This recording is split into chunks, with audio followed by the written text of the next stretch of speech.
Alhamdulillahi hamdan katsiran tayyiban mubarakan fih kama yuhibbu rabbuna wa yarda. Ashhadu an la ilaha illallah wahdahu la syarikalah wa ashhadu anna Muhammadan abduhu wa rasuluhu la nabiyya wa la rasula ba'dah. Allahumma salli wa sallim ala nabiyyina Muhammadin wa ala alihi wa sahbihi wa man tabi'ahum bi ihsanin ila yaumiddin.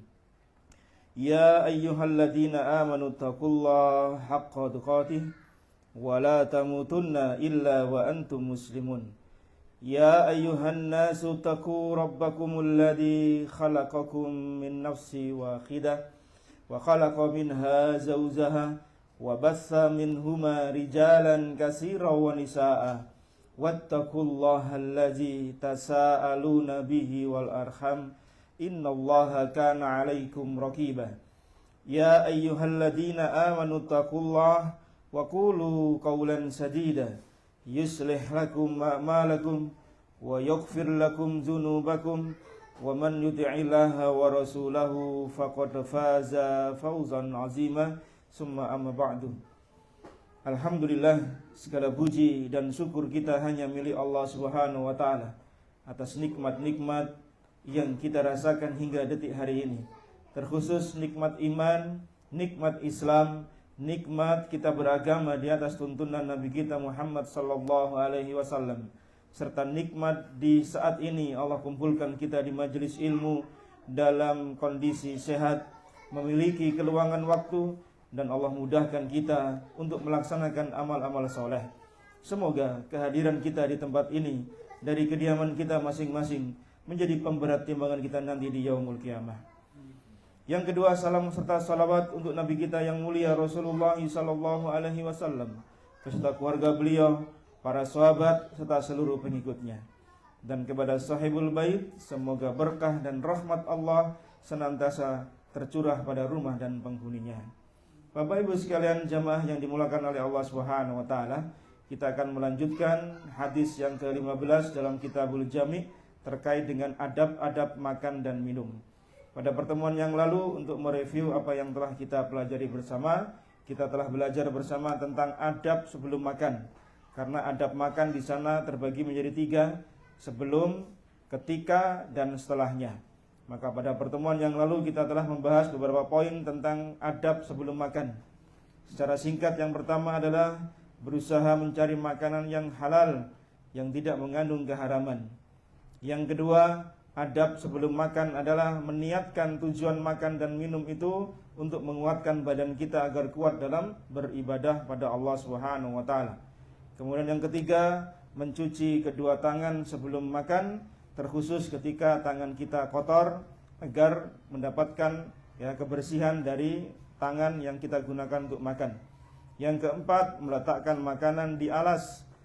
Kemudian yang kelima, hendaknya duduk dengan tawadhu dan makan tidak dengan cara bersandar, karena itu bukan cara makan yang disukai Nabi SAW. Yang keenam, hendaknya dia ridho dengan makanan yang dihidangkan dan tidak mencari celah atas makanan yang dihidangkan dengan menyebut ini, kurang itu. Kemudian yang berikutnya, yang ketujuh, hendaknya makan bersama-sama dengan orang lain, dengan kerabat, saudara, dan yang lainnya. Ini 7 poin yang terkait dengan adab sebelum makan. Kita lanjutkan sekarang di adab ketika dan saat makan. Apa yang harus kita lakukan? Maka yang pertama, ketika kita makan, maka bacalah tasmiyah. Untuk memulai makan, kita membaca tasmiyah. Apa tasmiyah? Membaca bismillah. Kalau bacaan basmalah, membaca bismillahirrahmanirrahim. Tapi kalau tasmiyah itu maknanya adalah membaca bismillah. Apa dalilnya? Disebutkan oleh Nabi SAW di Abu Dawud nomor 3767, di Tirmizi nomor 1858, idza akala ahadukum falyadhkur ismallahi ta'ala. Jika salah seorang di antara kalian hendak makan, maka ucapkan bismillah. Fa idza nasiya an yadhkura ismallahi fi awwalihi falyakul. jika dia lupa membaca bismillah di awal makan, maka hendaklah dia membaca apa? Bismillahi awwalahu wa akhirahu. Boleh jadi kadang kita lupa karena mungkin terburu-buru, mungkin karena sangat lapar dan berseleranya kita hingga kemudian kita lupa baca bismillah. Boleh jadi. Maka ketika ingat, walaupun tinggal satu suapan begitu ya, maka bacalah bismillahi awwalahu wa akhirahu, dengan menyebut nama Allah dari yang awal sampai akhir. Untuk apa ya mas sekalian? Untuk memberi keberkahan pada makanan kita. Karena ketika Nabi mengatakan seperti ini, maka beliau melihat ada seorang sahabat yang dia lupa membaca bismillah di awal, kemudian dia membaca bismillahi awwalahu wa akhirahu di tengah-tengah makannya, kemudian apa? Dilihat Nabi sallallahu alaihi wasallam, setan yang membersamai dia makan ketika di awal tidak baca bismillah, memuntahkan isi makanan yang dimakan. Artinya, kalau orang tidak baca bismillah di awal makan, keberkahan makannya nggak ada. Boleh jadi dia kenyang, iya, tapi saripati keberkahannya tidak ada. Karena semua dimakan sama jin, setan yang membersamai dirinya. Maka boleh jadi itu ada orang kuat secara fisik, tapi lemah dari sisi jiwa. Ya, kuat badannya, ya mampu dia goes sekian puluh kilometer, mampu lari 10 misalnya, ya. Tapi ke masjid yang cuma 300 meter kakinya berat sekali. Kenapa? Jiwanya itu ada setannya soalnya. Kenapa? Karena makan dia lupa, sering nggak baca bismillah. Sehingga makanan itu yang dimakan apa? Ya setan yang makan. Bener dia makan zatnya nasi, zatnya ayam, tapi keberkahan tidak ada. Nah, maka kemudian Nabi memberikan saran, tips agar ketika makanan itu kembali lagi ke kita, kalaupun lupa baca bismillah, baca bismillahi awwalahu wa akhirahu. Hatta tinggal satu suapan, kata Nabi sallallahu alaihi wasallam. Maka ini menjaga agar makanan kita senantiasa dalam keberkahan di sisi Allah. Jadi yang pertama adabnya ketika makan, bacalah bismillah. Walaupun sepertinya sederhana ya. Dan tidak perlu membaca doa Allahumma barik lana fima razaqtana wa qina azabannar. Hadisnya dhaif. Jadi cukup bismillah, karena Nabi memberikan arahan pada sahabat-sahabat yang lain. Di hadis yang lain pula beliau membacakan bismillah. Nah, kemudian setelah selesai, ya, jadi ini rangkaian dari makan di awal kemudian diakhiri dengan memuji Allah. Jadi selesai makan, walaupun ini babnya masuk di bab akhir makan, tapi kita masukkan pula di sini karena ini rangkaian dari setelah makan dan sebelum dan setelah makan. Maka hendaknya diakhiri makan itu dengan pujian pada Allah. Ya, memuji Allah Subhanahu wa taala. Man akala ta'aman, barang siapa setelah makan waqala, dia berdoa pada Allah. Apa doa setelah makan?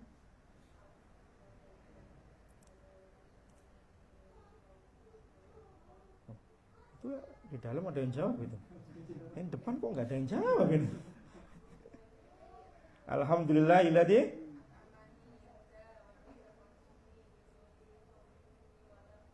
Masya Allah, barakallahu fiik. Man akala ta'aman, hadis ini di Abu Dawud nomor 4023, di Tirmizi nomor 3458, di Ibnu Majah nomor 3285, dan di Musnad Imam Ahmad dan Mustadraknya Imam Al-Hakim. Qala kata Nabi sallallahu alaihi wasallam, siapa yang selesai makan dia berdoa alhamdulillahilladzi, segala puji bagi Allah, ad'amani hadza wa razaqanihi, yang telah memberi makanan ini sebagai rezeki bagiku, min ghairi haulin minni wala quwwah, tanpa daya dan kekuatan ya dariku. Jadi ini doa ini mengandung pentauhidan kita pada Allah. Karena ternyata setelah kita makan, kita memuji Allah. Tanpa daya kita yang Allah berikan, tanpa kekuatan yang Allah berikan, kita mampu mengolah makanan, mencari rezeki makanan itu, kita masak dan seterusnya, maka nggak akan bisa kita makan. Maka kembali tauhid ini berbicara untuk urusan selesai makan. Maka apa kata Nabi sallallahu alaihi wasallam? Ghufirallahu ma taqaddama min dzambih. Maka Allah akan ampuni dosa-dosanya yang telah lalu. Subhanallah. Rahmatnya Allah, sudah makan kenyang gelegean pisan, habis itu diampuni dosa. Allahu akbar. Betapa mudahnya orang diampuni dosa lewat media orang berdoa selesai makan loh. Sepele kan ini, sepele. Tapi tidak bagi orang yang tidak diberi hidayah Allah untuk bisa membaca doa seperti ini. Selesai makan mungkin dia cakap-cakap sama orang lain. Selesai itu kemudian ditinggal. Syukur dia mengucapkan alhamdulillah, syukurlah. Tapi terkadang lupa dengan doa ini. Ini doa ini sahih, silakan diamalkan. Karena apa pahalanya? Ghufira lahu ma taqaddama min dambi. Allah ampuni dosa-dosamu yang telah lalu. Hanya kita makan berdoa loh jemaah sekalian. Doa setelah makan ini sama persis dengan, hampir mirip persis, cuma nanti redaksinya sedikit berubah. Ketika kita memakai pakaian. Doa pakai pakaian. Apa doa pakai pakaian? Bukan pakaian baru, pakaian yang kita biasa pakai sehari-hari. Kita ganti pakaian, ganti kaos, ganti busana. Bukan baju yang baru-baru benar-benar kita pakai. Ini sudah kita sering pakai, habis dilempit, setrika, pakai, besoknya lagi seperti itu. Maka ada doanya. Apa doanya?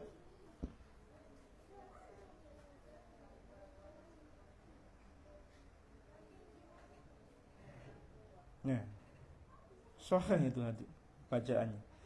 Mirip dengan doa ini kan? Alhamdulillahilladzi kasani hadas saub. Segala puji bagi Allah yang telah memberi pakaian ini sebagai rezeki bagiku untuk berpakaian. Kemudian selebihnya sama. Min ghairi haulin minni wala quwwah. Dan redaksinya hadis ini sama juga. Ghufirallahu ma taqaddama min dzambi. Barang siapa yang ketika dia berpakaian membaca alhamdulillahilladzi kasani hadas saub wa razaqanihi min ghairi haulin minni wala quwwah, maka dosa-dosanya yang lalu diampuni sama Allah. Loh, pakai baju berdoa diampuni dosa, selesai makan berdoa diampuni dosa. Subhanallah. Allah Maha tahu kita ini banyak dosa aja Mas. Maka piranti untuk mengampuni dosa dari Allah itu banyak wasilahnya. Lewat makan selesainya, lewat berpakaian. Ya, ini nikmat ya. Nikmat dari Allah yang Allah berikan pada kita kaum muslimin. Jadi barang siapa membaca doa setelah makan dengan pujian pada Allah dengan doa tadi, maka Allah akan ampuni dosa-dosanya yang telah lalu. Maka silakan diamalkan. Kalau lupa hadisnya ya dicatat, dicari doa setelah makan. Nah, yang ketiga, di antara adab-adab ketika makan adalah hendaknya dia makan dengan menggunakan 3 jari tangan kanannya. Ya, menggunakan 3 jari tangan kanannya. Riwayat Muslim nomor 132. Inna Rasulullah sallallahu alaihi wasallam, adalah Rasulullah sallallahu alaihi wasallam itu kana ya'kulu bi salasin asabi' fa idza faragha la'iqaha. Adalah Nabi sallallahu alaihi wasallam senantiasa makan menggunakan 3 jari tangan kanan beliau. Kemudian selesai makan beliau menjilati jari-jarinya. Nah, di sini sahih diriwayatkan oleh Imam Muslim. Mana 3 jari yang dimaksud? Yaitu jari tengah, jari telunjuk dan jempol. Ya. Bukan jari kelingking, jari telunjuk dan jempol. Kalau jari kelingking gimana? Dikira konser nanti ya. Ya, jadi 3 jari, menggunakan 3 jari ini. Kata Syekh Utsaimin rahimahullah, beliau mengatakan disunnahkan pada hal-hal yang mubah kalau makanan itu bisa diambil dengan 3 jari. Apa contohnya? Makan yang bisa diambil dengan 3 jari. Makan kurma, kita ambil lagi hari lebaran gitu ya, banyak kue-kue, ambil kue, kita ambil emping misalnya, kue-kue yang bisa kita, itu sunnahnya itu kalau yang mubah tadi dengan mengikuti sunnah ini, makan 3 jari, itu makanya pakai 3 jari. Jadi jangan dikerawuk gini. Karena apa? Ini kurang adab, menunjukkan tidak tawaduknya dia untuk urusan makan. Lihat, Nabi sallallahu alaihi wasallam mengajarkan kita untuk apa? Tawaduk dalam urusan makan. Sehingga yang terjadi apa? Kata para alim ulama, beliau itu mensedikitkan suapan, memperbanyak kunyahan. Makan dengan 3 jari itu mensedikitkan, potensi sedikit suapan itu lebih banyak terjadi dibanding kalau kita makan dengan menggunakan cakupan 5 jari. Tapi kalau makanan itu tidak bisa diambil dengan 3 jari, maka bolehkah kita menggunakan sendok? Ya tidak masalah. Gunakanlah sendok, kan sangat tidak selesai kalau kita makan soto, makan sop pakai 3 jari. Kapan kelarnya? Lagian juga repot makan kuah pakai 3 jari, tidak mungkin itu. Maka mana yang bisa kita raih dengan 3 jari makanan itu, maka sunnahnya itu jangan gunakan sendok, gunakan 3 jari. Kecuali pada makanan-makanan yang potensi untuk diambil dengan 3 jari tidak memungkinkan, makanan berkuah, ya, maka tidak mengapa. Ini sebagai bentuk kita mensyukuri nikmat Allah dengan adanya apa? Teknologi yang ada. Karena sebagian orang tidak mau, dia tetap menerapkan sunnah dengan 3 jari. Kerepotan dia ketika makan yang berkuah. Gimana makan bakso pakai 3 jari? Gimana makannya? Ya, diambil pentolnya begitu diminum gitu airnya ya. Ya, aneh gitu ya. Jadi tidak masalah kata beliau rahimahullah. Dan para ulama yang lain juga tidak mensalahkan orang makan pakai sendok, itu tidak salah. Jangan kemudian karena kita ingin ittiba Rasul kemudian semua harus diantem kromo, harus pakai. Ya sama halnya ini dikiaskan dengan orang naik haji, umroh, naik onta. Dari kediamannya masing-masing. Tidak naik plan dia. Ya, tidak naik pesawat. Kenapa? Oh, Nabi dulu pakai onta kok. Ya sama kayak gitulah. Ya. Maka teknologi tidak salah untuk digunakan selama dia mendukung kemaslahatan dari apa? Ibadah tersebut. Tapi jangan kemudian ya menomorsatukan, mendewakan teknologi tadi. Ya. Selama masih bisa digunakan 3 jari, karena beliau itu spiritnya apa? Mensedikitkan suapan, memperbanyak kunyahan. Apa hikmahnya? Bukankah para ahli kedokteran banyak menyebutkan bahwasanya di dalam mulut kita ini ada banyak enzim yang bisa untuk mengunyah makanan ketika dia mengunyah. Maka disebutkan di sana dalam satu suapan itu, saya lupa berapa jumlahnya itu ada minimal kunyahan, itu ada. Sehingga makanan yang masuk ke lambung kita itu bukan dalam partikel-partikel besar, tapi sudah terkunyah halus, sehingga kerja usus itu kita nggak dolim. Kita nggak dolimi usus kita, nggak dolimi lambung kita. Bayangkan kalau kita makan langsung dilek-dilek gitu ya, bahasa Jawanya. Sekali kunyah ditelan, kunyah ditelan. Ini kerja keras ini. Sementara enzim di mulut kita, kalau antum buka di ilmu biologi zaman pelajaran kita dulu sekolah, itu ada itu. Bahkan di tangan kita ini ada enzim untuk membantu mengunyah makanan. Jadi perpaduan antara enzim di tangan dengan di mulut ini menjadi satu kesatuan yang memudahkan makanan itu dikunyah hingga kemudian masuk ke lambung kita ini. Kerja lambung usus itu lebih ringan untuk mengolahnya. Bayangkan kalau kemudian partikel besarnya sudah masuk tek, ini kerja keras ini. Ya, kerja keras. Nah ini hikmahnya Mas sekalian. Nabi tidak mengetahui ilmu atib, kedokteran itu tidak tahu, tapi beliau diberi hikmah oleh Allah bagaimana dalam sunnah itu ternyata mengandung keberkahan, kebaikan-kebaikan fid dunya wal akhirah. Ya. Jadi Nabi itu mensedikitkan suapannya, membanyakkan kunyahan dengan cara 3 jari tadi. Walaupun tidak kita pungkiri kalau memang dibutuhkan dengan sendok, maka silahkan menggunakan sendok. Ya. Kemudian sunnahnya berikutnya apa? Ketika makan itu dimulai dari yang pinggir atau yang terdekat dengan kita, jangan langsung tampil tengah. Sunnahnya demikian. Ya. Lihat dalam Sahih Bukhari Muslim, ketika Nabi sedang menasihati putranya Ummu Salamah, yaitu Umar bin Abi Salamah. Ketika itu Umar bin Abi Salamah makan itu yang namanya anak kecil. Ya, jadi ngambil seenaknya dewe gitu, pakai tangan kiri lagi. Kemudian beliau mengatakan, ya gulam, sammillah, wakul biyaminik, wakul mimma yalik. Wahai anak muda, anak kecil, karena Umar ketika itu masih umur 6-7 tahun, ikut bersama Nabi SAW, bersama dengan ibunya. Ya. Setelah meninggalnya Abu Salamah radhiyallahu anhu, makanlah dengan membaca Bismillah. Makanlah dengan tangan kananmu dan ambil yang paling dekat denganmu. Jadi sunnahnya jamaah sekalian, kalau makan itu jangan ngambil yang jauh dulu. Sunnahnya itu ngambil yang paling dekat. Apalagi kalau model makanannya jamuan. Jangan ngambil yang kita melewati makanan depan-depan kita. Kalaupun kita harus meminta makanan yang jauh dengan kita, mintalah izin sama yang dekat makanan yang di sono. Mungkin ada nampan banyak gitu atau di meja banyak piring-piring, Mungkin depan kita kurang berselera kita barangkali, seleranya yang di ujung sana, minta izin sama sana untuk geser. Ya, mungkin di depan kita ini isinya cuma tempe, tahu, ayam, daging sebelah sono yang jauh-jauh gitu ya. Ya, minta izin supaya dia mendekatkan makanan itu pada kita untuk muter dan seterusnya. Jadi tidak boleh mengambil makanan itu yang paling jauh. Kemudian kalau makan itu jangan makan langsung dari tengah piring. Ya, makan itu yang dari pinggirnya. Dalam sebuah hadis riwayat Imam Muslim dan Abu Dawud, Nabi SAW bersabda apa? Al-barakatu tanzilu wasatot ta'am. Keberkahan itu turun di tengah-tengahnya makanan. Fakulu min hafataihi wala ta'kulu min wasatihi.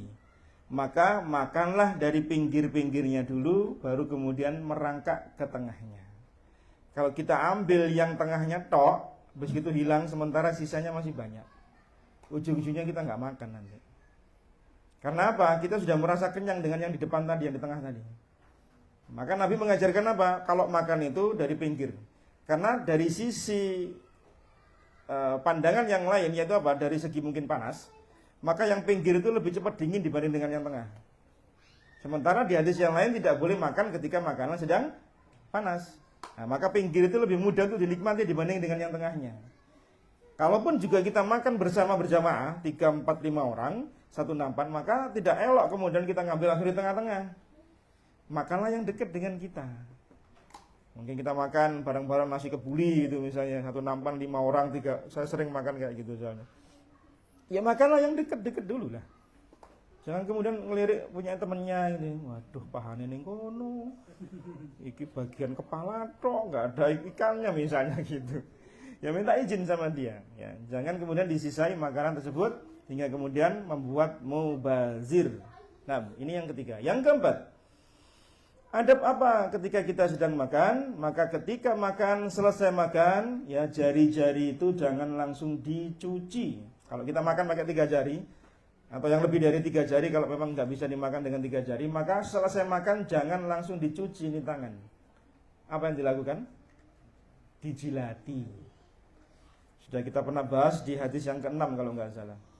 Ya. Di hadis ke-6 di Kitabul Jami' pada beberapa bulan yang lalu itu ada hadis, kalau engkau makan, selesai makan jangan langsung dicuci atau dilap dengan tisu atau lap dan seterusnya. Maka apa? Jilati tanganmu. Karena kita tidak tahu keberkahan makanan itu turun di mana. Ketika ternyata ada sisa makanan di jari-jari kita, kita cuci, berkahnya di sono, hilang itu makanan. Kita nggak dapat berkahnya, kenyang iya, tapi nggak dapat berkah. Sebagaimana kita sebutkan, inti dari kebaikan makanan tadi hilang. Maka apa sunnahnya Nabi itu? Dijilati. Bukhari Muslim, idza akala ahadukum ta'aman fala yamsah yadahu. Jika salah seorang dari kalian selesai makan, maka jangan segera dicuci tangannya. Hatta yal'aqaha aw yul'iqaha. Sebelum dia jilati atau dia jilatkan pada orang lain. Ini bisa terjadi kalau antar suami istri. Ya. Atau bapaknya sama anaknya gitu ya. Jangan sama orang lain. Bisa antara suami istri atau anak kita jilati tangannya itu boleh, enggak apa-apa. Itu bentuk kasih sayang. Wah, gila nih ya. Ya karena kita nggak tahu aja keberkahan makanan itu. Gila nih mana kita jilati sendok. Sendok itu sudah pergi kemana-mana. Dicuci, iya betul. Tahu siapa yang nyuci. Pakai apa nyucinya? Ini kan tangan-tangan kita. Memang kita jijik sama tangan kita sendiri. Kan aneh gitu loh. Orang bisa jilati sendoknya sampai bersih, kemudian di sisa tangannya dia nggak mau jilati. Kan aneh itu. Apalagi sama istrinya. Oh, bentuk kasih sayang. Nabi itu romantisnya kayak apa? Oh, kalah romantis kita. Nabi itu saling menjilati dengan para istri tangannya. Makanya kalau punya 2 enak, kanan kiri. Kalau mau dan berani.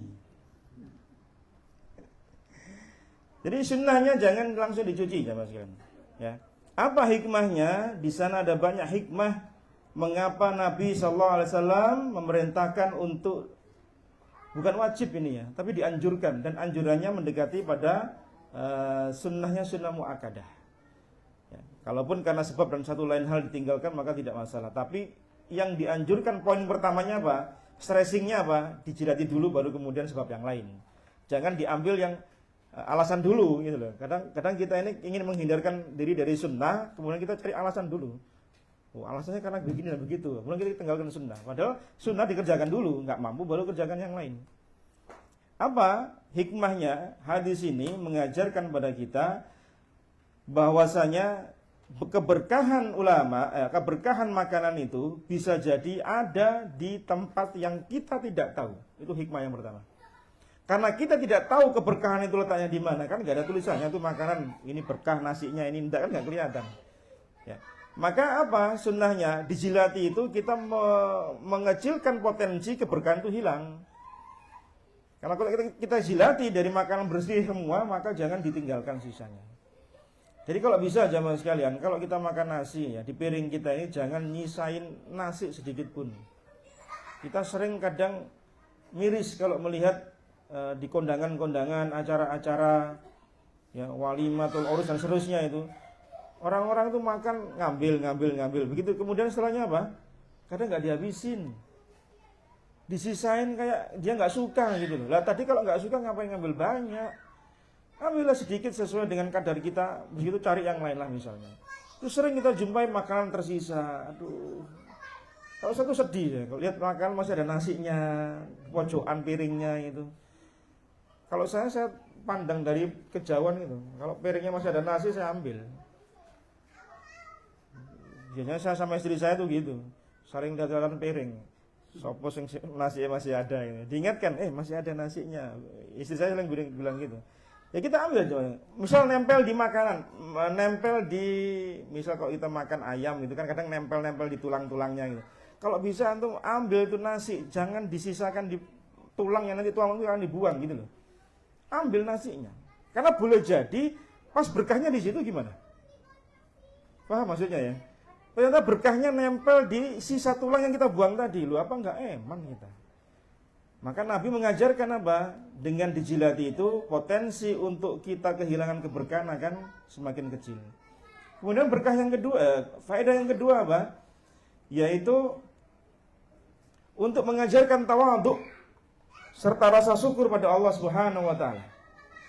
Bukan ini menunjukkan kita orang yang rendahan, bukan. Ini menunjukkan tawadhu. Karena kita apa? Mensyukuri nikmat Allah walaupun sekecil apapun. Orang tidak bisa dikatakan mensyukuri nikmat Allah yang besar kecuali dia mensyukuri nikmat Allah yang kecil. Bagaimana dia bisa mensyukuri yang besar, yang kecil aja dia nggak bisa mensyukuri? Apa itu? Nasi yang hanya sebutir, misal. Itu kan nikmat kecil kan? Tapi antum kan nggak tahu proses bisa jadi beras sekecil ini dari mana antum. Kita nggak tahu susahnya para petani nanam, susahnya petani mumpuk, panen, kadang potensi gagal panen, kemudian ditimbang gabahnya turun drastis harganya, dijual ke tengkulak kemudian turun drastis lagi sampai ke konsumen, naiknya tinggi harganya, petani dapat apa? Kita nggak tahu jeripayahnya orang yang nanam nasi tadi, ya masih. Kemudian ada sekecil itu nikmat dari Allah yang kita tanpa ghairi min hauli wala quwwah, tanpa daya kekuatan kecuali dari Allah, kemudian kita buang percuma. Ini enggak mensyukuri nikmat Allah namanya. Maka termasuk pula yang kurang mensyukuri nikmat Allah yang nanti akan dimintai pertanggungjawaban sama Allah ya. Yaitu nikmat minum. Karena kata Nabi sallallahu alaihi wasallam ada dua nikmat yang akan ditanya oleh Allah Subhanahu wa taala di yaumul qiyamah.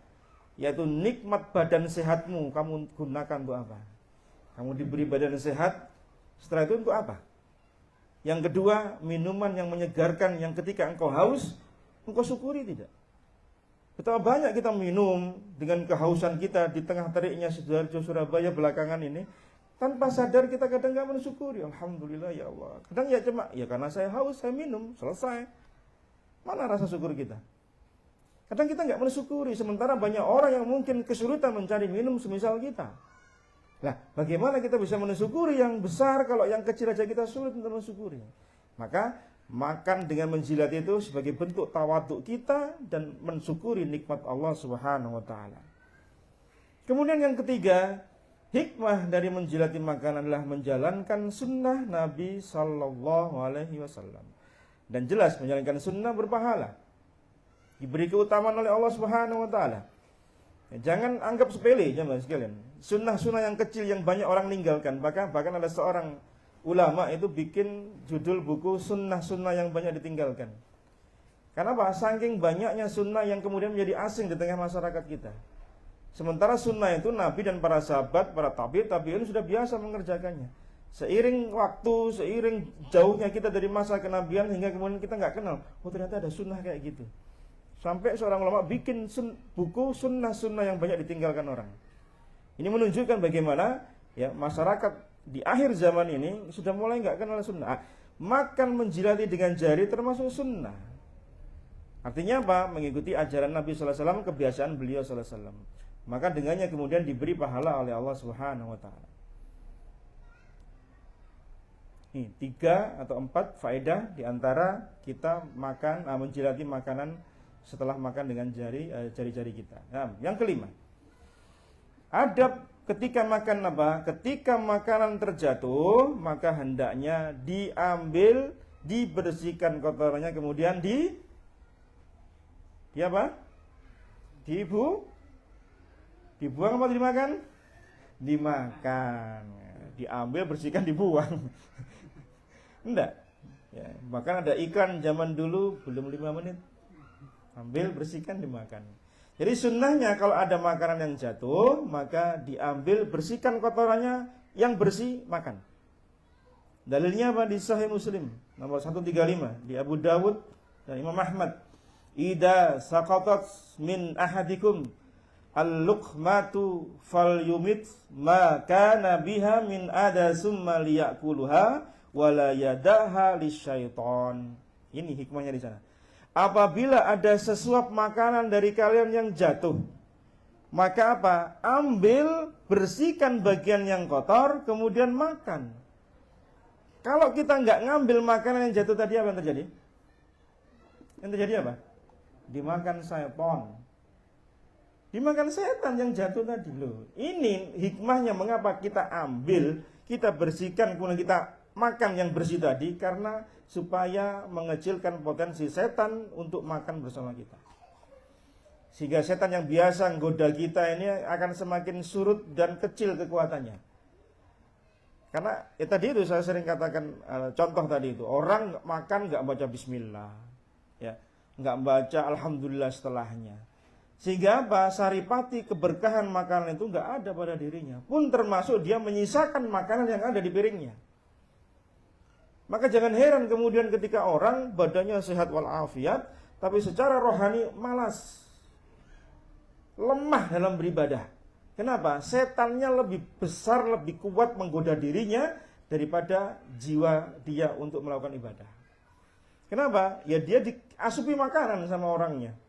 Makan disisain, makan gak baca bismillah, gak baca alhamdulillah. Ya itu contohnya. Maka untuk mengecilkan potensi setan gak ganggu kita, supaya jiwa rohani kita kuat beribadah apa? Makanlah dengan bismillah, jangan sisain makanan. Jatuh, ambil, makan. Ya. Yang keenam, disunnahkan tidak meniup makanan dan minuman yang masih panas hingga dia menjadi dingin. Bukhari Muslim, kata Anas bin Malik, kana yatanaffasu fis sarabi salasan. Adalah Rasulullah sallallahu alaihi wasallam itu jika minum beliau tidak meniup di dalam gelas, tapi beliau meneguknya 3 kali tegukan di luar gelas bernafasnya. Sehingga tidak boleh jemaah sekalian minum itu ya, kalau panas nih ya, ditiup supaya dingin. Itu tidak dianjurkan. Tunggu agak dinginan dikit. Antum pernah nggak minum kondisi panas? Apa yang terjadi? Apa yang terjadi? Pernah nggak ngerasakan? Lidah terasa apa? Kasar. Habis itu antum nggak bisa merasakan makanan beberapa hari ke depan. Itu sudah diberitahu sama Nabi, jangan ditiup itu minuman, makanan. Tunggu sampai dinginan, baru dimakan, baru diminum. Ustadz, kalau makan bakso dingin ya nggak enak. Ya, makan soto dingin ya nggak enak. Ya tunggu agak anget lah. Bisa kok kita mendinginkan minuman tanpa kita tiup, bisa. Gimana caranya? Kipasi. Antum cari gelas satu, antum tuang kayak bikin teh tarik. Tuang, pindah, tuang begitu. 5, 6, 7 kali antum nanti agak dingin itu. Kalau saya biasanya gitu, panasan sekali, kadang sering disuguhi gitu, saya ambil gelas kosong, saya pindah-pindahin. Kok bisa jadi dingin? Ya karena uapnya berpindah. Nyampe ke gelas berikutnya kan uapnya pindah. Panas hilang, panas hilang. Coba antum praktekkan. Belum pernah praktek kayak gitu? Nggak pernah. Atau di lepean kecil lah. Tapi paling antum kelamaan itu minumnya, seruput-seruput kurang seger itu. Tapi kalau sama kopi yang biasa ngopi ya seneng. Tapi karena saya nggak ngopi jadi nggak biasa model kayak gitu. Saya taruh di gelas satu pindah gelas gitu terusnya. Ya entah berapa kali terserah antum, sampai dirasakan anget antum minum, insya Allah enak. Karena tidak boleh kita niup makanan, minuman itu tidak boleh sampai dia dingin. Dan tidak boleh pula minum itu dengan cara bernafas dalam gelas, termasuk bagian meniup soalnya. Ada kan orang minum itu, sambil minum itu sekali teguk itu kan bernapas nih. Kan nggak mungkin dia tahan napas terus dalam tegukan gini, nggak mungkin. Dia bernapas, ini tidak boleh. Maka Nabi itu minum 3 kali nafas. Maksudnya apa? 3 kali tegukan. Nah, selesai nafas di luar gitu. Nggak seger Ustaz. Ya, memang nggak seger memang.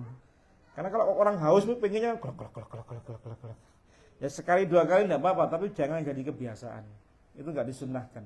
Karena potensi dia bernafas dalam gelas itu besar. Nah, sementara kalau kita bernafas yang keluar apa? Karbon dioksida, CO2-nya, bukan O2-nya yang keluar. Kita ngambil O2, keluarnya CO2. Ya, secara medis ya ini akan tercemari, minuman kita tercemari. Ya, makanan kita tercemari. Maka Nabi sallallahu alaihi wasallam sudah jauh-jauh hari ya mewanti-wanti kita, naha ayyutanaffasa fil ina au yunfakha fih. Di riwayat Tirmizi, Abu Dawud. Kata Ibnu Abbas, Nabi sallallahu alaihi wasallam telah melarang kita untuk menghirup udara di dalam gelas dan meniup di dalamnya. Bernafas, meniup itu tidak boleh. Maka tunggulah sampai kira-kira agak angetan dikit. Ya. Minum terlalu panas, makan terlalu panas tidak baik. Minum terlalu dingin juga tidak baik. Antum makan dari kulkas langsung, apa yang terjadi?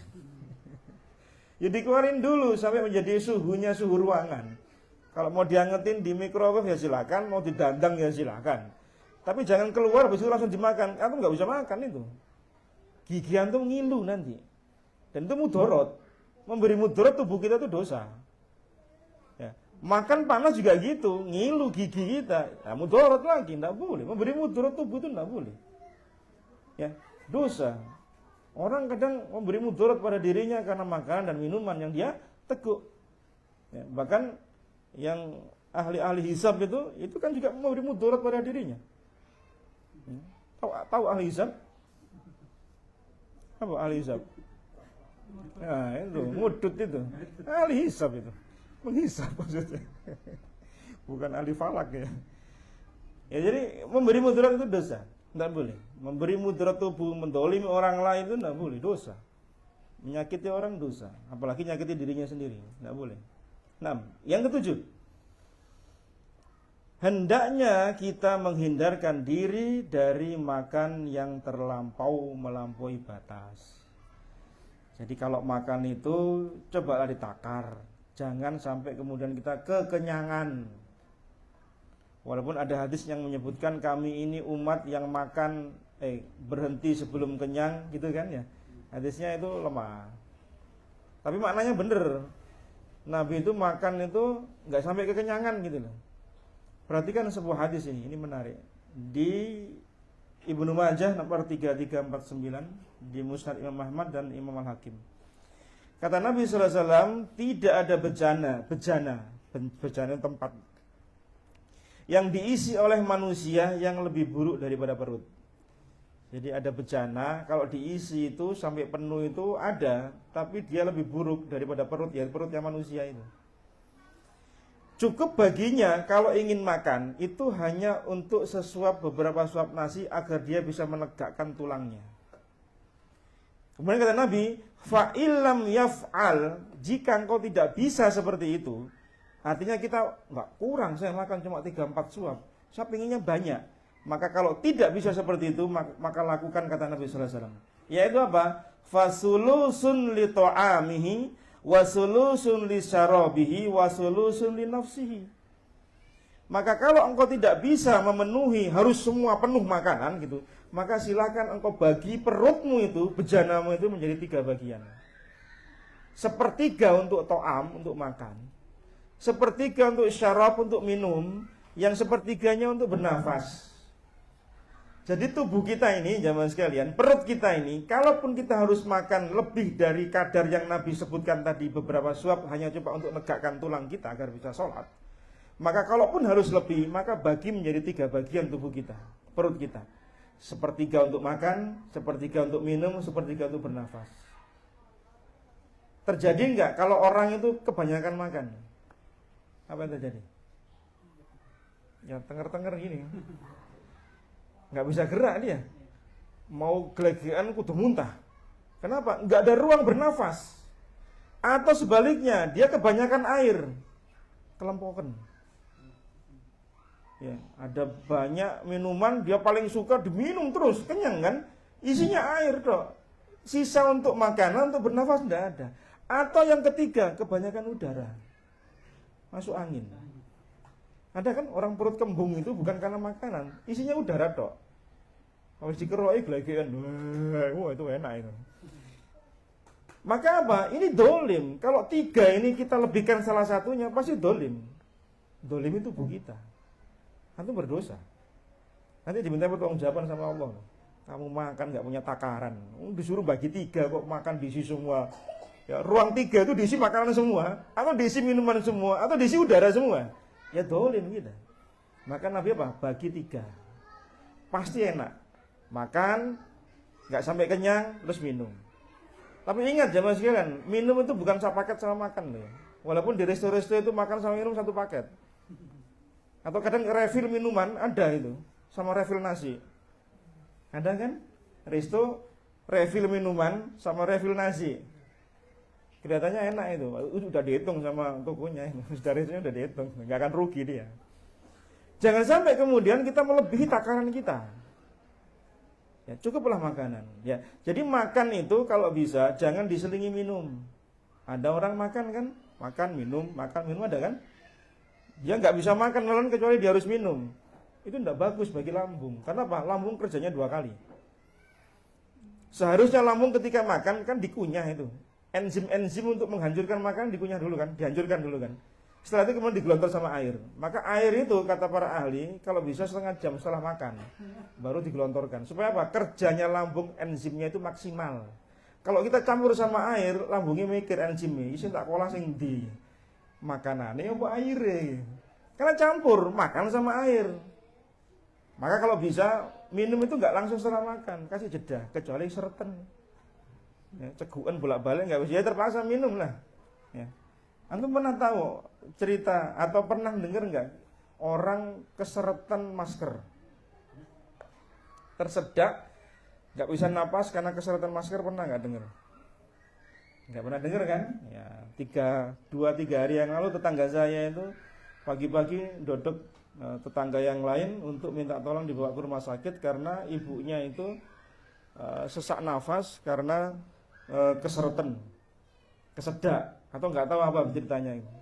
Ada apa gitu ya? Dibawalah ke rumah sakit, lupa saya di mana, kemudian dirujuk ke dokter Sutomo.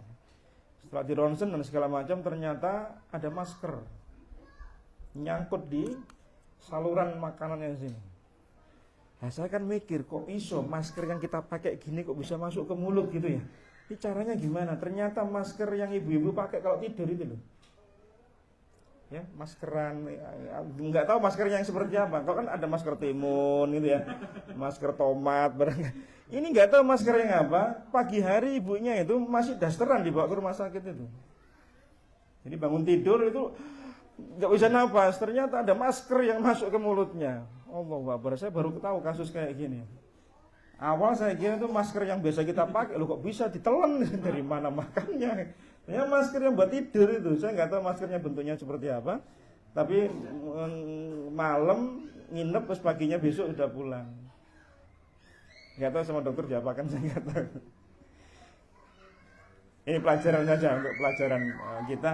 Bahwasanya ternyata makanan yang masuk ke tubuh kita ini bisa jadi dampak buruk, bisa jadi dampak kebaikan untuk kita.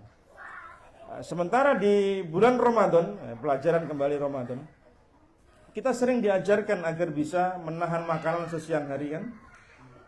Dari jam 4 sampai jam 6 katakanlah. Berapa jam itu? 12 jam ya? Lebih ya? 14 jam. Ketika kita maghrib, kadang angan-angan kita ini panjang dan banyak. Ya. Siang itu sudah mikir makan apa, menu apa, minum apa. Angan-angannya banyak di otaknya itu. Kemudian kadang diwujudkan dalam bentuk makanan dan minuman yang kita upayakan, entah beli, entah mungkin diberi orang dan seterusnya. Coba kalau kita maghrib, azan, kemudian kita makan beberapa butir kurma, 1 gelas air segitu, langsung kita sholat maghrib. Ternyata bisa kan? Bisa. Enggak harus makan yang sak piring, yang sak meja yang bau banyak tadi. Artinya apa? Jamaah sekalian, di antara kunci ketakwaan seseorang itu, dia harus bisa menempatkan skala prioritas dalam urusan makan. Karena ketika kita maghrib dibenturkan pada 3 kondisi. 1, kebutuhan real kita. 2, ambisi kita. 3, kemampuan kita mengolah. Ternyata kemampuan ambisi kita ini banyak. Pengen makan ini, menunya ini dan itu. Kemudian yang kedua, kemampuan. Boleh jadi kemampuan kita mengkonsumsi tidak sama dengan kemampuan kita membeli dan mengupayakannya. Kita mungkin beli nggak mampu, tapi kalau kita makan, kita berharap, oh ya saya bisa habis kok makanan kayak gini. Mulai dari kolak, ini semua angan-angannya pengen. Ternyata kebutuhan real kita apa? Hanya cuma 3 butir kurma sama segelas nasi, selesai. Kita bisa tegak tulang kita sholat maghrib. Bahkan dengan beberapa potong roti, kue, sebagian orang ada yang lanjut terawih. Makan besarnya habis terawih. Ada kan gitu kan? Dia kuat kok. Walaupun sebagiannya tidak seperti itu. Artinya apa aja mas sekalian? Kalau kita nuruti hawa nafsu makan kita, ya nggak akan ada habisnya. Maka Nabi kasih arahan, tubuhmu itu jangan kayak bejana, jangan kayak sampah, semua dimasukin semua. Suruh bagi 3, makananmu, minumanmu, udara. Maka insya Allah akan sehat badannya.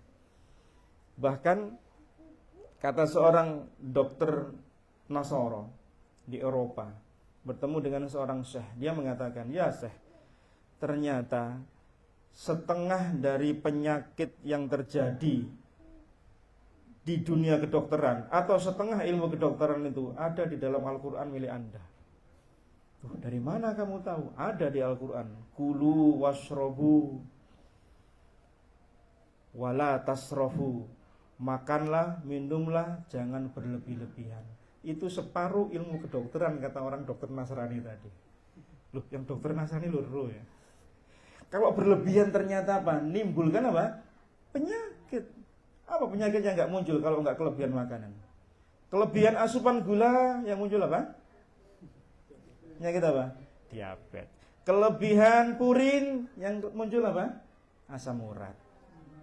Kelebihan kolesterol, lemak-lemak yang jahat, muncul kolesterol, darah tinggi, jantung, ginjal, bla bla bla bla bla. Kenapa? Kelebihan semuanya.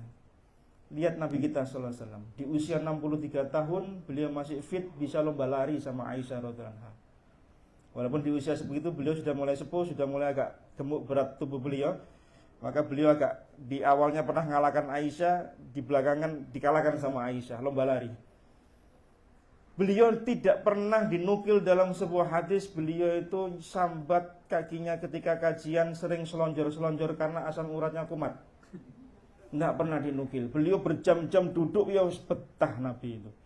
Tidak pernah beliau disambatkan migran, ya. Kemudian darah rendah, itu tidak ada.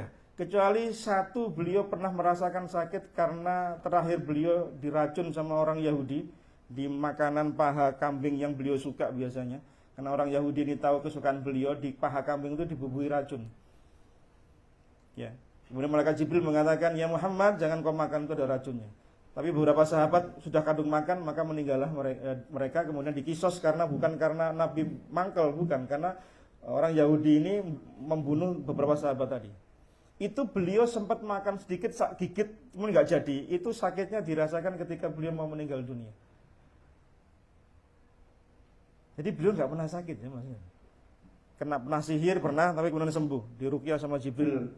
Kemudian beliau sakit karena gigit tadi itu beliau nggak sakit, tapi sakitnya dirasakan ketika beliau akan meninggal dunia. Itu terasa, racunnya itu terasa.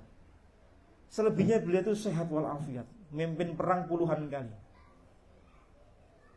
Ya, keliling dari rumah satu ke rumah yang lain untuk sahabat melayani itu hampir tiap hari beliau. Kenapa? Makanan beliau terjaga. Beliau nggak berlebih-lebihan makannya. Sementara kita kadang karena era junk food, kemudian makanan-makanan yang banyak micin-micinnya. Generasi micin kata orang sekarang.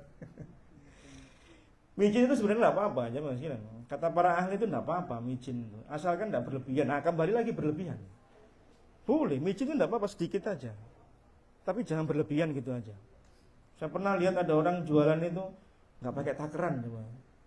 Micin sasa yang 250 gram disokno kabeh. Sak panci, rasanya ya opo. Hanya saya nggak jadi beli saya. Karena pas ngolah di awal saya tahu dia barusan buka lapaknya, micin yang 1/4 gram itu disokno semua. Saya pikir garam, ternyata gambarnya kok kayak tulisannya SA gitu ya. Khasnya micin gitu. Waduh, nggak jadi beli. Kebanyakan itu. Sedikit enggak apa-apa aja Mas. Itu para ahli mengatakan demikian, ya. Kita masih butuh yang seperti itu. Ya, micin itu masih butuh, tapi dalam kadar yang tinggi tidak diperbolehkan. Ya. Nah, ini sekedar tambahan. Yang ke-8, hendaklah kalau memulai makan dan minum di sebuah jamuan, ya, jamuan bareng-bareng makan ya, maka hendaklah kita mendahulukan yang sepuh. Yang terhormat, yang punya kedudukan, silakan dia kasih makan dulu. Awak monggo Pak, jangan kita yang muda-muda. Kita dikasih, monggo Mas sampean dulu, ngeluncur aja, jangan. Kasih tawaduk kita, adab kita, yang tua silakan. Cuma kalau bagi saya mungkin nggak berlaku, karena mereka nggak akan makan kecuali saya makan duluan. Paham maksudnya? Iya, nek ustadznya nggak makan, semua jamaah nggak makan.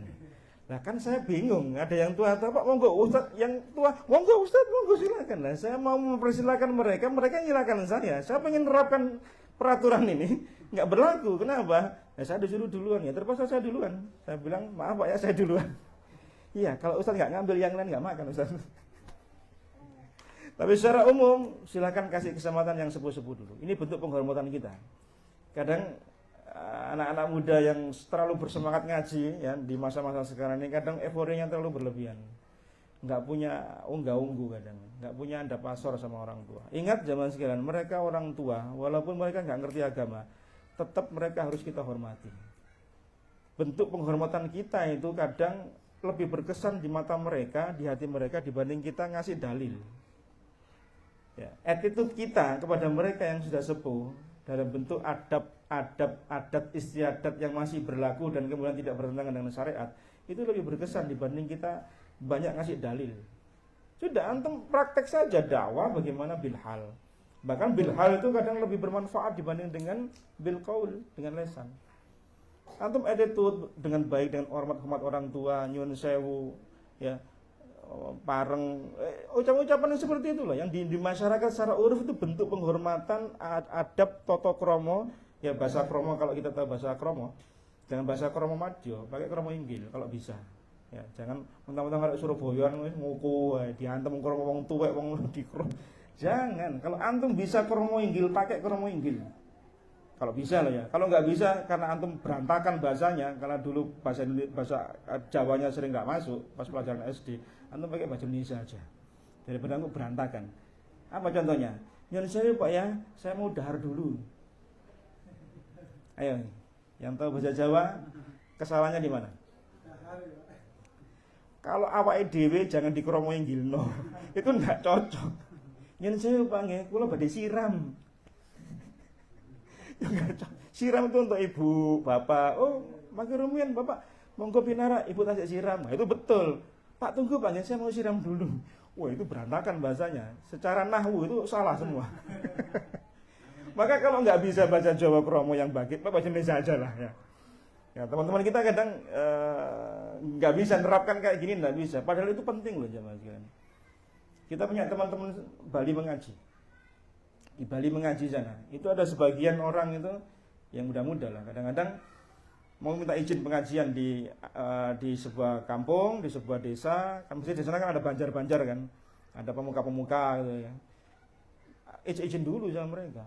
Peraturan di sana kalau bikin masjid itu boleh yang sudah umum, tapi nggak boleh speaker keluar. Harus di dalam. Adzan, qomat, pengajian misalnya itu harus di dalam. Kalau di Banjar itu di desa itu tidak ada musola, jangan pernah coba-coba izin bikin musola. Karena mereka nggak akan mengizinkan. Tapi kalau kajian boleh. Nah, kita sama anak-anak motor mau rencana mau touring untuk kajian sama teman-teman Bali mengaji nanti insya Allah. Karena sudah ada sinyal hijau boleh dari sana. Kenapa? Mereka tanya gini, jangan bikin sholat bareng-bareng ya. Sholat jamaah itu mereka bilang sholat bareng-bareng gitu. Dia nggak tahu bahasanya. Kalau pengajian boleh nggak? Pengajian itu apa? Nah, teman kita yang di sana nerangkan pengajian itu kayak syukuran. Ya, di kampung ini ada acara syukuran, terus ada orang yang ngomong, oh boleh. Jadi mereka nggak tahu istilah pengajian, kajian, taklim nggak paham. Tapi dengan bahasa itu ternyata mereka boleh. Nah, kenapa kok boleh? Hati mereka sudah diambil dulu. Dekati. Nah, sebagian teman-teman kadang enggak, langsung datang to the point, Pak, saya mau bikin kajian. Nggak tahu orangnya itu bagaimana, ya tentu langsung cek ditolak.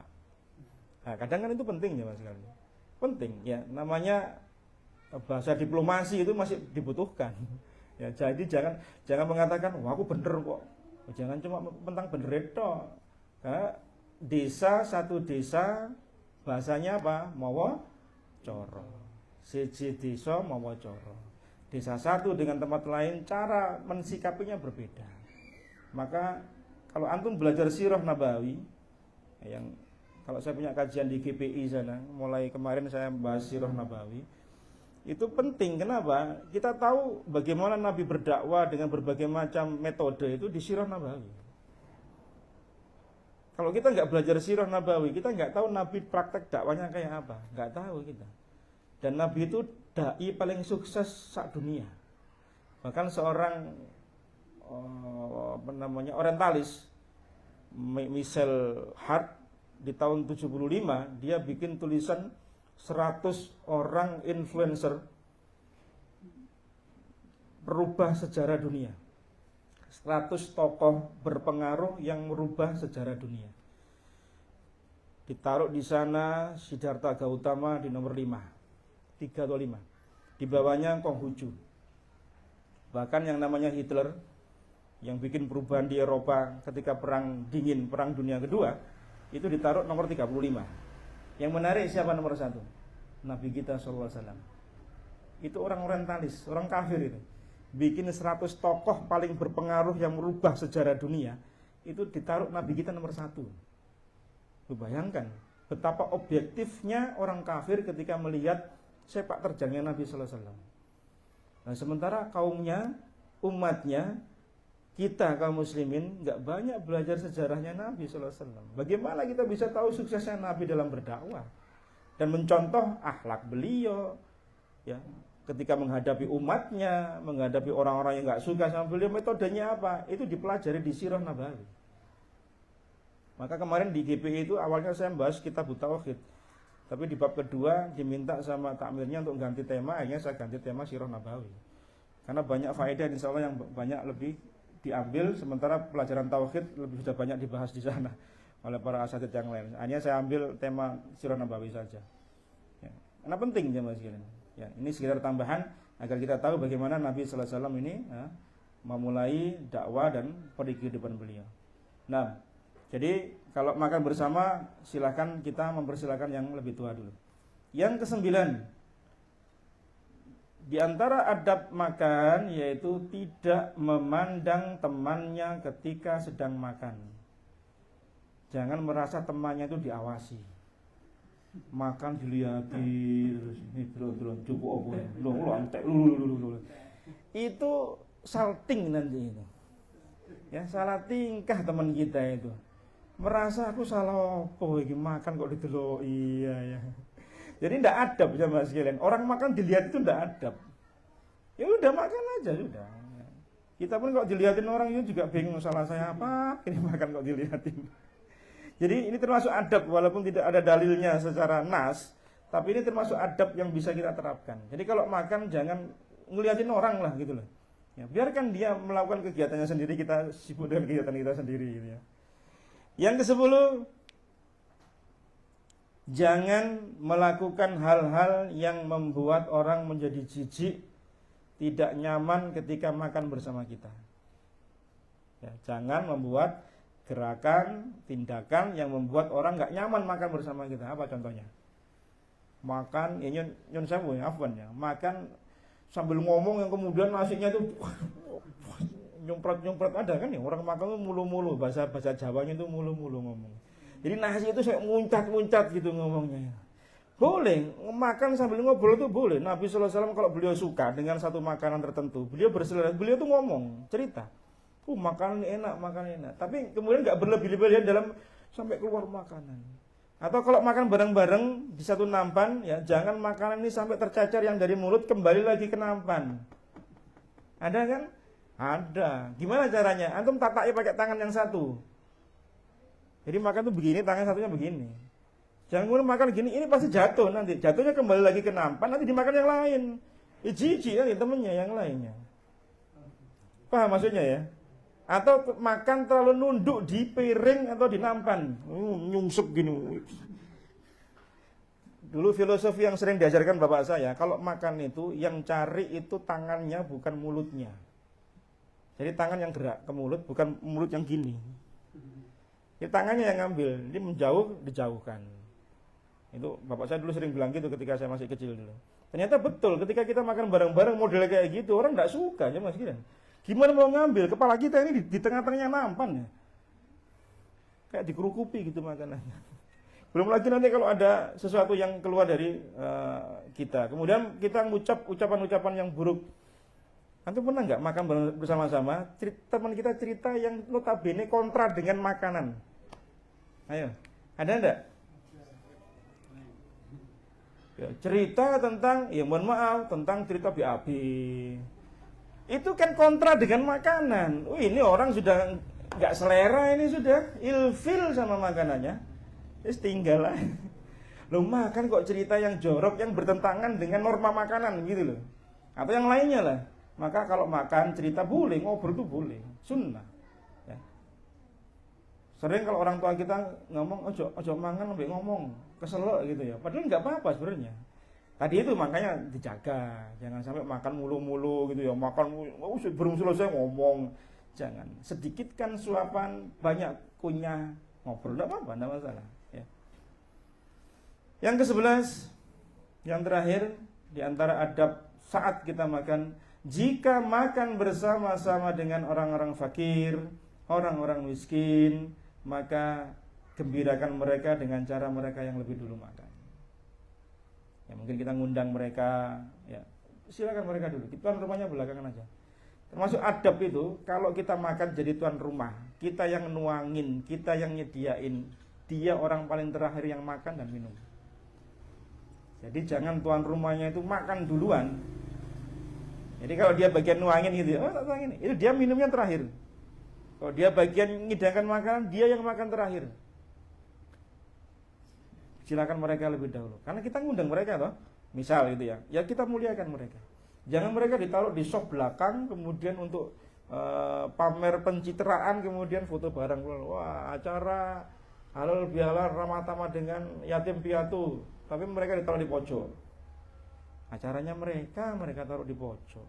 Taruh depan. Saya kalau bulan puasa itu sering diundang sama beberapa organisasi, sama instansi swasta negeri itu, untuk ngisi tausiah sebelum buka puasa, itu acaranya santunan anak yatim. Bagus mereka apa? Mereka ditaruh di depan, kita di belakang aja. Acaranya mereka kok mereka disendirikan.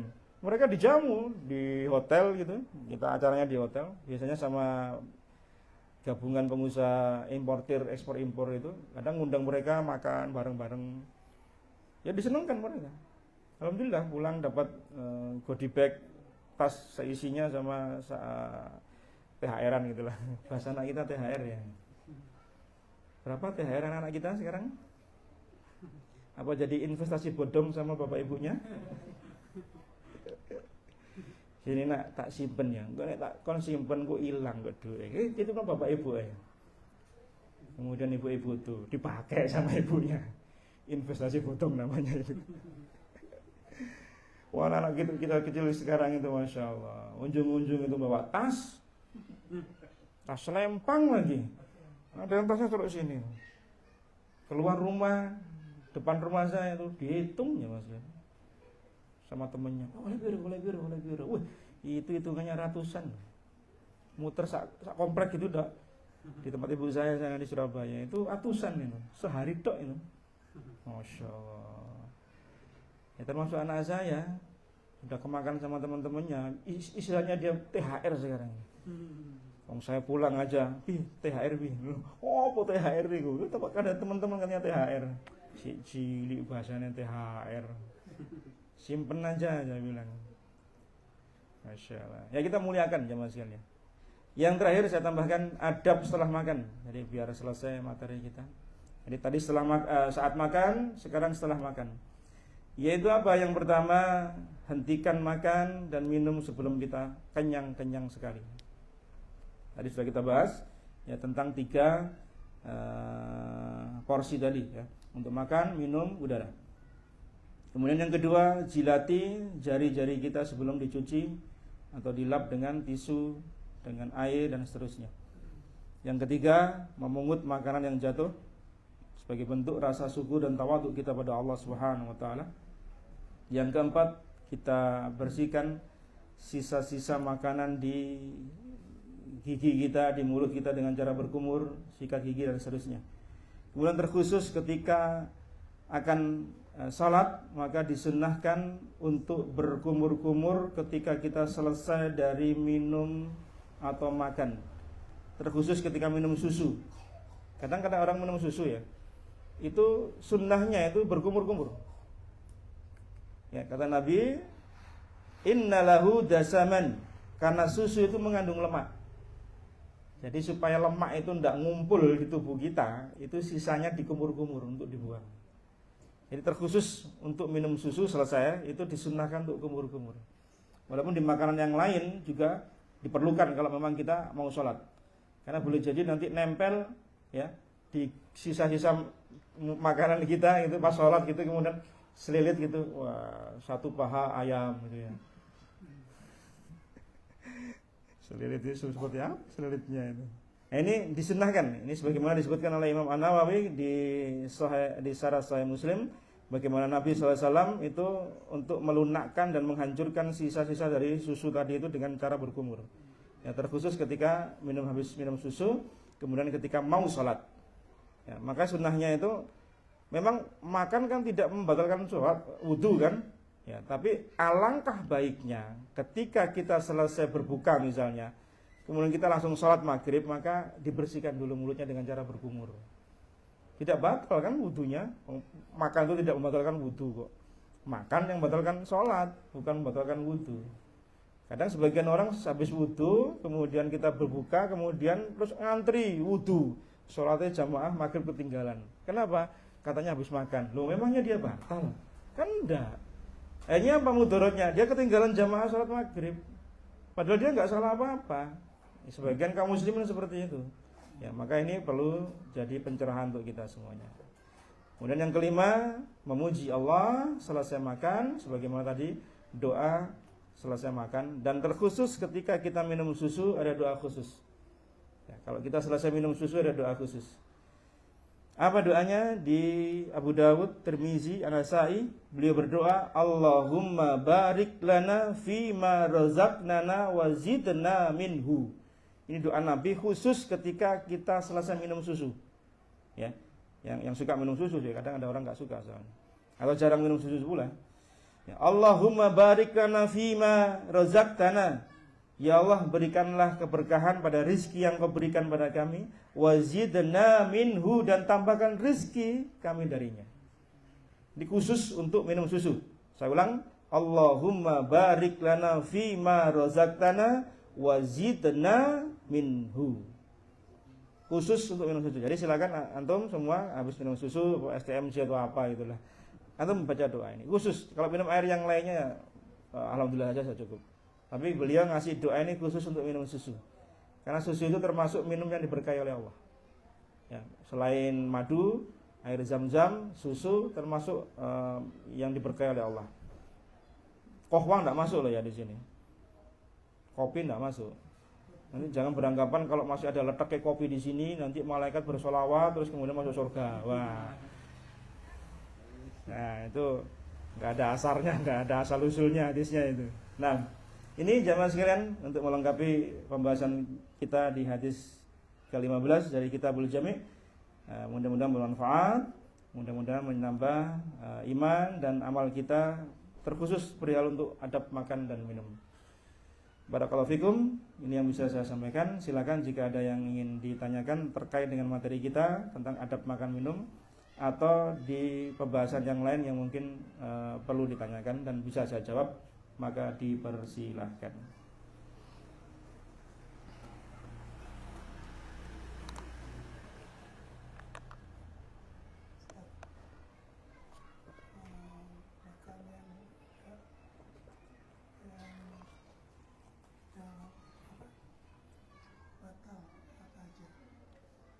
Makan yang batal apa, Pak? Ya, misalnya apa ya? Kalau yang batal wudu. Oh, batalkan wudu. Makanan apa yang bisa membatalkan wudu, begitu maksudnya ya? Iya. Kalau tidak salah, makanan yang dibakar dengan api. Saya lupa apakah kambing atau onta kalau nggak salah. Kalau sate? Sate, lihat Pak, satenya sate kambing apa sate ayam? Ayam. Kalau ayam enggak. Yang kalau nggak salah itu daging onta yang dibakar. Itu membatalkan wudu. Yang selebihnya insya Allah enggak. Masalahnya insya Allah makanan itu bukan habit kita kayaknya. Jadi insya Allah aman kita, Pak. Ya, karena kita jarang makan daging onta kan, atau nggak pernah malah sama sekali. Taunya di bonbin gitu nanti ontanya itu. Atau kita kalau lagi ke ke tanah suci, kadang jarang pula sih di sono kita lihat onta. Kalau di jalan mungkin ada mungkin. Insya Allah seperti itu. Allahu a'lam. Nanti ya kita tambahkan hadisnya insya Allah taala. Nah, silakan yang lain. Oh, ada ibu. Ya. Ya, sambil nunggu silakan monggo. Yang terkait makan dengan 3 jari tadi. Ya. Misalkan seandainya saya makan nasi campur, Ustaz. Nasi campur, oke. Okay. Makan 3 jari itu kan kadang terlalu Lama. Sehingga saya makan dengan 5 jari. Oke. Okay. Nah, itu masih dapat pahala sunnah yang 3 jari enggak, Ustaz? Insya Allah kalau awalnya kita masih mengupayakan dengan 3 jari bisa. Kemudian karena satu dan lain hal sulit untuk diupayakan, maka mudah-mudahan niat kita Allah catat. Ya, kembalinya kepada innamal a'malu binniyat. Jadi kadang ada orang itu nggak mau menggunakan 3 jari bukan karena dia nggak mampu, tapi karena kesombongan pada dirinya. Wah, aku iso 5 lah apa telu, suwen. Nah, itu. Kadang perasaan kesuwen kelamaan ndak kelar-kelar. Kadang itu yang menyebabkan kita tidak mendapatkan pahala dari sunnah dengan 3 jari tadi. Maka kalau memang diupayakan bisa dengan 3 jari, gunakan 3 jari. Kalau tidak bisa, maka mudah-mudahan ini tidak termasuk dosa. Cuma memang yang namanya sunnah itu kan keutamaan. Ya, kalau antum melakukan, antum diberi keutamaan oleh Allah Subhanahu wa taala dengan sebab antum meneladani Nabi-Nya sallallahu alaihi wasallam. Tapi selama itu tidak mengingkari dan tidak terjadi penolakan, maka insya Allah bukan bentuk dari kita sedang mengingkari sunnah Nabi sallallahu alaihi wasallam atau menyelisihi dalam artian kalau oleh pahala bahkan dapat dosa, tidak seperti itu. Karena ini yang mubah kalau kita ikuti dengan sunnah berpahala. Tapi kalau nggak bisa, ya silakan antum pakai yang 5 jari tadi. Insya Allah tidak masalah. Allahu a'lam bishawab. Yang kedua Ustaz. Iya. Kan ada di sini ada ayat terkait makanan halal dan thayyib ya. Kata yang kedua yang thayyib ini lebih ke arah ke kualitas makanan dan makanannya itu dari mana atau seperti apa Ustaz? Ya, makanan halalan thayyibah kan gitu ya.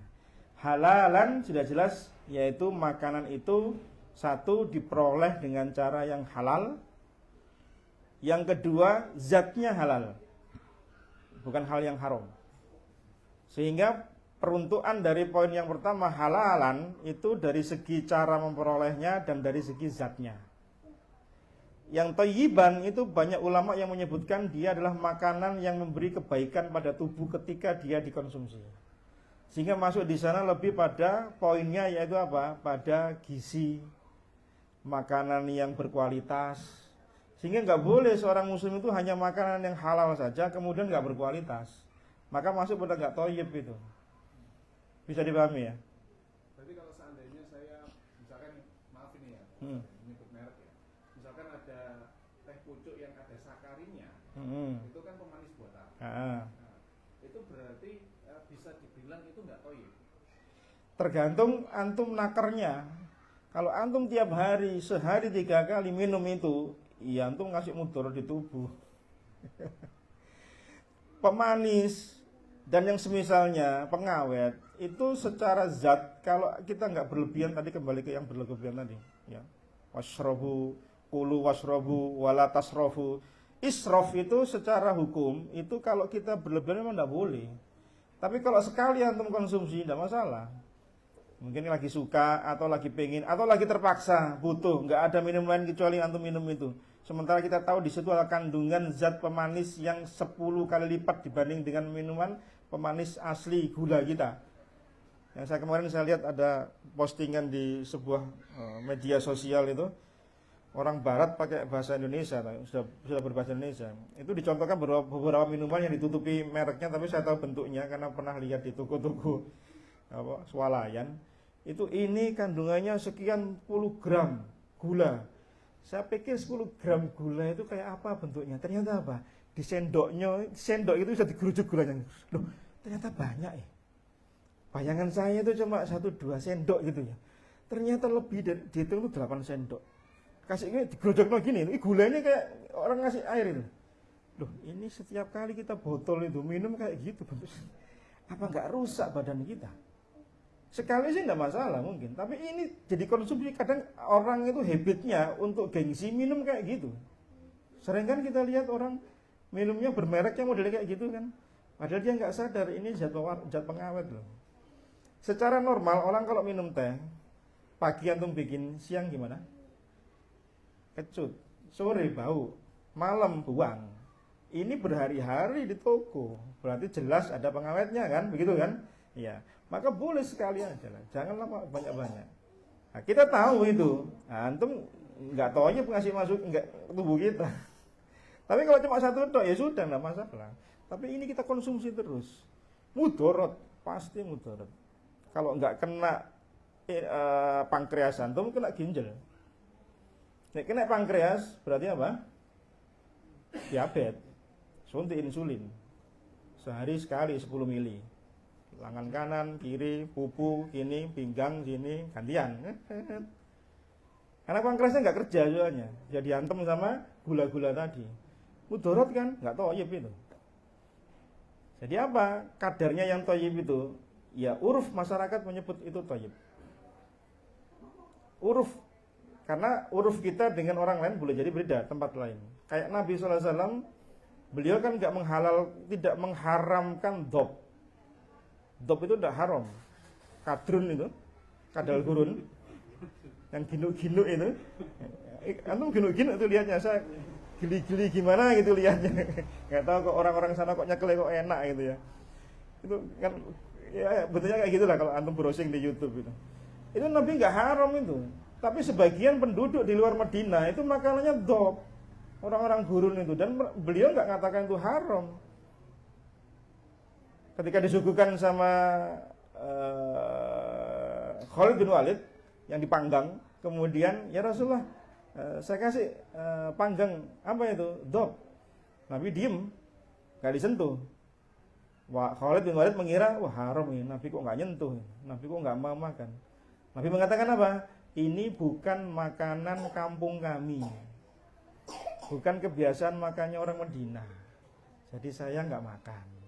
Kalau kau makan silakan. Kemudian Khalid ngasih pada sahabat yang lain. Nabi diem. Diemnya Nabi kan persetujuan, sunnah. Maka ini dob bukan haram. Tapi beliau nggak suka gitu aja. Kenapa? Ya secara uruf masyarakat di tempatnya Khalid bin Walid itu makanya dob. Maka thayyib bagi mereka, tapi Nabi tidak. Ya sama kata di minuman tadi. Sebagian orang udah antipati sama yang namanya sakarin. 10 kali lipat 1 sendok teh minum itu, gula ya. Antum minum terus ya bari, tek rusak pankreas kita. Dolim kita. Dan yang lain-lainnya. Jadi thayyib itu lebih kepada kualitas. Boleh jadi makanannya dalam bahasa Malaysianya remeh-temeh. Tapi kualitasnya ada. Contohnya apa? Tempe. Tempe itu remeh-temeh kata ada orang, tapi protein kandungannya tinggi loh. Bahkan diklaim sama orang Jepang, itu tempe itu katanya buatan mereka. Loh, kita yuk mangkel loh. Tempe gane wong Jawa. Tapi Jepang itu bikin kreasi, bikin teknologi, bikin tempe berkualitas. Karena mereka tahu kandungan tempe itu proteinnya luar biasa. Dan turunan kedelai itu semua kan, Masya Allah. Nah, seperti itu kan kadang-kadang kita kembali ke uruf. Nah, maka thayyib itu kembali lebih pada kualitas,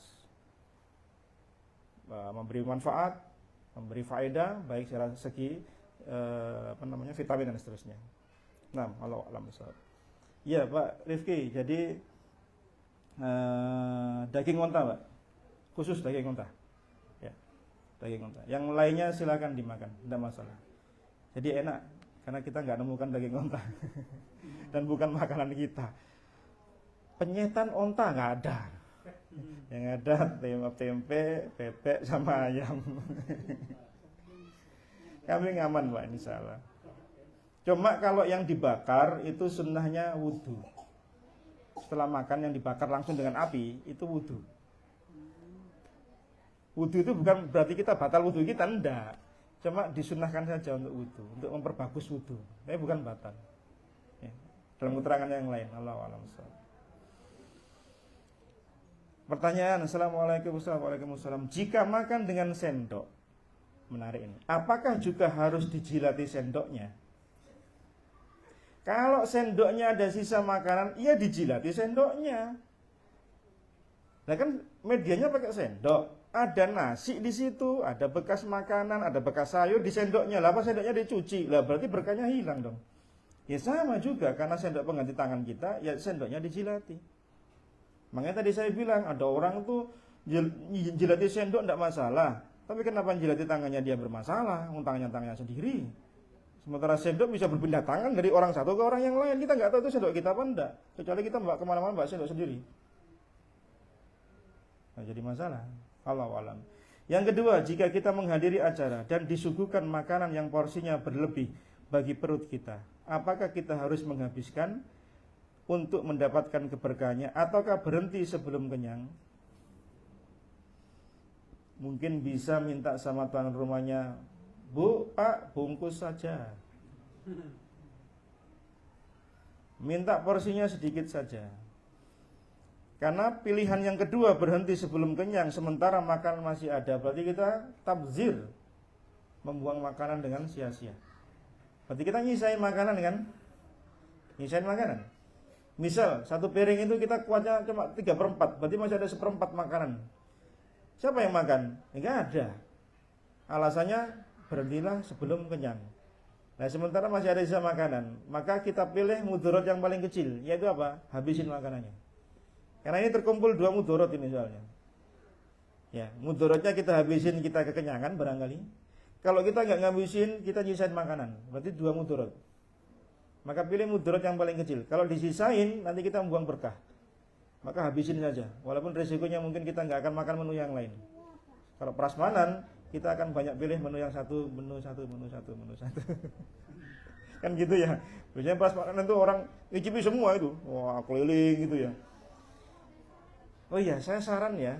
Sebagai seorang penuntut ilmu, seorang thalib, disarankan oleh para alim ulama kita, kalau engkau pergi ke sebuah hajatan, undangan yang kita tahu di sana ada makan dan minum, maka sebelum berangkat, makan dan minumlah engkau secukupnya di rumah. Paham maksudnya? Ya. Supaya kita tidak terlihat apa? Ya, rakus di tengah-tengah makanan kita. Jadi saran untuk para thalib, untuk para penuntut ilmu yang sudah tahu kajian-kajian, kalau bisa, kalau mau pergi kondangan, walaupun kita tahu di sana nanti masih makan, nggak mungkin lah undangan resepsi nggak makan, nggak mungkin. Masuk tuan rumahnya, si poso sawal, kalau undangan, nggak mungkin lah, pasti dikasih. Tapi sarannya kata para ulama, makanlah engkau sedikit, walaupun sedikit. Untuk apa? Untuk menjaga muru'ah, untuk menjaga kehormatan wibawa kita. Sehingga tidak terlihat, wong ikura montang-mentang acara makan-makan. Ya, itu kan jadi presiden buruk. Ya, maka sebaiknya, dan itu sudah saya terapkan sejak lama. Dimanapun saya kalau diundang, saya tahu kalau itu acara nanti makan-makan. Saya misal acara khotbah nikah, mesti makan-makan. Ya. Acara pengajian, ya mesti makan-makan nanti ujungnya. Apalagi kalau jam-jam pagi subuh gitu kan ada sarapan bareng. Ya saya biasanya makan dulu. Walaupun saya tahu nanti jamnya itu jam makan, tapi saya isi dulu perut saya. Ya, acara itu untuk menjaga muru'ah kita. Sehingga apa? Ketika kita makan nanti kita nggak terlalu terlihat tanda petik rakus. Gitu. Ya, kan kelihatan ya mas. Kalau orang makan tuh mumpung nih, haji mumpung ketemu makanan banyak yang nggak ada di rumah. Yang menunya istri kita jarang-jarang masak, wah dicicipi semua. Kalau saya enggak, lihat makanan banyak itu saya kenyang duluan saya. Saya lihat makanan banyak itu saya kenyang duluan. Jadi ya sedikit-sedikit aja. Apalagi kalau dicetiki sedikit-sedikit malah lebih enak itu. Ya ini untuk pribadi saya, tapi kalau antum mau mengikuti saran dari para ulama kita, maka itu mungkin lebih bagus. Ya, tapi bukan berarti dilarang kita maka menikmati makan yang ada, nggak dilarang. Cuma tadi wasra'kulu wasrabu wala tasrafu, jangan berlebih-lebihan. Ya, itu tidak bagus. Nah, Allahu a'lam bishawab. Ada lagi? Dari ibu-ibu ada lagi? Ampun, yang di depan saya ada lagi? Cekap ya. Nah, cukup. Apa yang kita kaji bersama-sama di hadis yang ke-15 ini mudah-mudahan memberi manfaat fid dunya wal akhirah diiringi hidayah Allah Subhanahu wa taala. Mohon maaf jika ada yang kurang. Barakallahu fikum, jazakumullahu khairan. Kita akhiri dengan doa kafaratul majelis. Subhanakallahumma bihamdika asyhadu an la ilaha illa anta astaghfiruka wa atubu ilaik. Wa sallallahu ala nabiyyina Muhammadin walhamdulillahirabbil alamin. Assalamualaikum warahmatullahi wabarakatuh.